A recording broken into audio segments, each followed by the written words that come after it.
everyone, I'm Dr. Dai. I'm with Eleonora again.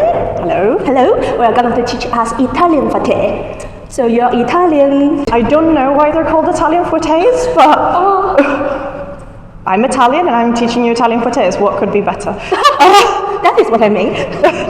Okay, so I probably have to apologize because I am a little out of practice of these, but we should still be able to do a few. Definitely better than me.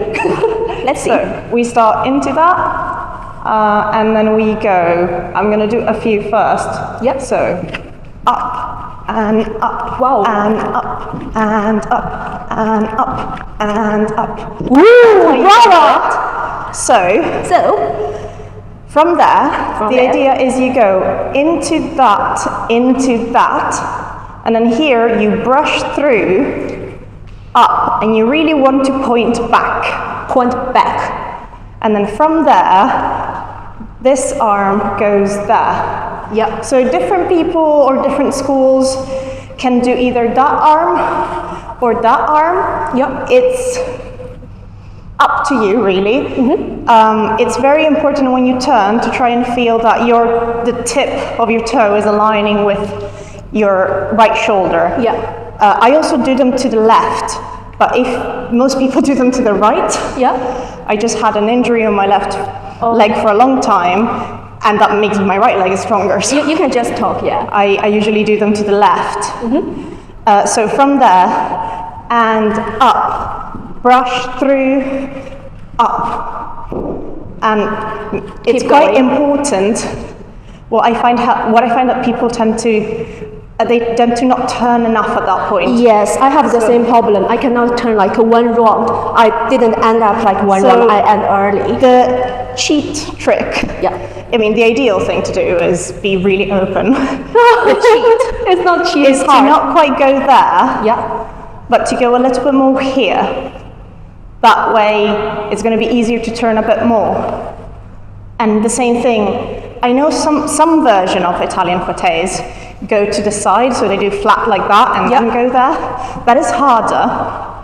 So actually, you mean they are more flat this side rather than this side? Oh, so obviously, the more diagonal you go, the easier it is to go around. So if I do more, is that kind of cheating or make it easier? It technically is a bit of cheating, but if you have to do so many to achieve you might be able to cheat a bit. It's definitely easier to make sure you're really in a diagonal. Yeah. I think most people have no problem with the first développé. Yeah. But they have, like me, I have a problem when I change the weight. So I've been told different thing. Mm-hmm. So most of the teachers, they said, actually, you not need to pass from the first. Yes. So when you're passing, it's like passing from the first and go ahead. But some teachers tell me that trying with one leg didn't touch the floor at all. So my assumption is you're going to change the weight, but in the middle, but not too much. I think the idea, I try not to change the weight as much as I can. I try to touch the floor, but I don't quite like to end up here because I'm never going to get up from there. But I have very bowed legs, so I really need to be on the side to be able to then lift. Yeah. If I touch the floor too much, I'm not really able to lift as much. So it depends. So just touch a little bit. Yes, that's what I would do. But obviously, if you touch more, you have more power, but then you have less balance. So it's a bit of a you need to find your happy medium, which is a bit, I think, what is the difficulty with this step is like finding how to really push and really cross the leg when you're here. Because the more you cross, the easier it is to go around. And like the camera say, cross means ideally instead of being here, be there.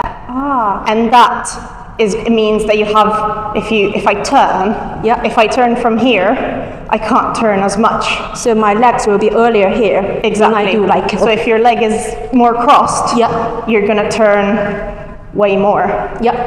And that's going to give you more space to then go that way. And I think when you look at beginners doing Italian Fouettés, often what happens is they'll do the first one really correctly and go all the way there.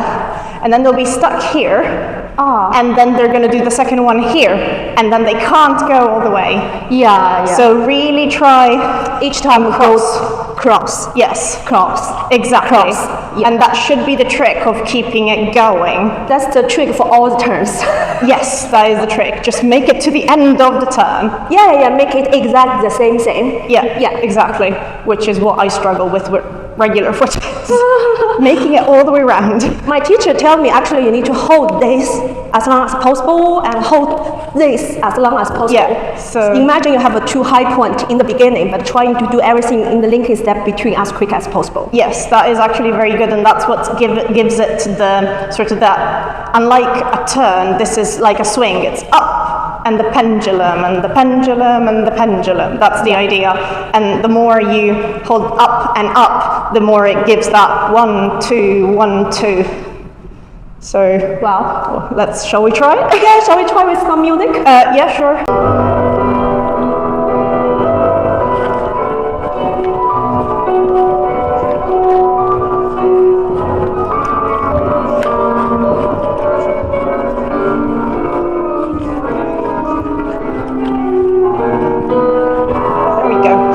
If you want to do multiple, but like you feel like you're falling off, you can do one there, and then plie, turn, and then you can always start again from there. Yeah. If you need to keep going, then just go one. That is a good and one. Again. So yeah. So especially if you're, for example, if you have one of those variations where you have 8 at the end or 16, depending on how you count. A lot of people just panic and fall off. But if you just continue the movement and then pick it up again, it's going to be way easier than if you actually fall off. Does that apply to the second side? If I do only have a problem with the second side. Exactly. So if you go for that and that, then you can pick it up again. And that's going to be way easier. Do we fondue our bend in the between? Or yes. Just a little bit or very deep? Ideally, you want to go deep. I am very springy. I think I didn't bend enough. That's my problem too. I didn't to get it well. So obviously, it helps. The more you can bend and power up. Yeah. I tend to find that I am very hypermobile. So if I really indulge in the bend, I'm never going to get up. So I sort of need to spring like that, and I find that easier. But most teachers will tell you to bend more. But I think it's only about the stamina that you need to like stretching really quickly. So obviously the more you practice your fouettés up, relevés up, the better. It's the same for the French fouetté. Yes, it is the same. Okay, that's all for today. I hope you like our video. Thumbs up. See you next time. It's not very so feed, is it?